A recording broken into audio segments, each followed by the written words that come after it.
கரூர் துயர சம்பவம் நடந்து கிட்டத்தட்ட 1 மாசம் ஆயிடுச்சு. அப்படியே தாவேக்கா வந்து சைலண்ட் மோடுக்கு போயிட்டாங்க. இன்னும் அவங்க நிறைய விஷயம் பண்ணியிருக்கணும். களத்துல போய் மக்களை சந்திச்சிருக்கணும். என்னதான் வந்து காவல்துறை வந்து அனுமதி கொடுக்கல அப்படின்னாலுமே இவர் வந்து தடையை உடைச்சிட்டு விஜய் போய் பார்த்திருக்கணும் அப்படின்னு ஏகப்பட்ட குற்றச்சாட்டுகளையும் விமர்சனங்களையும் விஜய் நோக்கி வச்சுட்டே இருக்கிறாங்க. இப்போ இந்த விமர்சனங்கள் எல்லாத்துக்குமே ஒட்டுமொத்தமா ஒரு பதிலடியாக தாவேக்கா வந்து பாதிக்கப்பட்ட குடும்பத்தை சந்திக்கிறாங்க. ஆனா அது ஒரு மிகப்பெரிய மாற்றத்தை ஏற்படுத்தி இருக்கிறாங்க. திடீர்னு ஒரு அறிவிப்பு வந்துச்சு தாவேக்கா தலைமையில இருந்து. என்னன்னா, பாதிக்கப்பட்ட குடும்பத்தை விஜய் வந்து கரூர் போய் சந்திக்காம சென்னையில வச்சு சந்திக்க போறாரு அப்படின்னு சொல்லப்படுது. இதுக்கு அவங்க ஏற்பாடுகள் எல்லாமே செஞ்சு முடிச்சு பாதிக்கப்பட்ட குடும்பங்கள் எல்லாமே சென்னைக்கு கூட்டிட்டு வந்துட்டாங்க.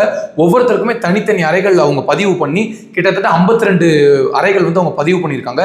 ஒவ்வொரு குடும்பத்தோடையுமே விஜய் போய் தனிப்பட்ட முறையில் பேச போறாரு.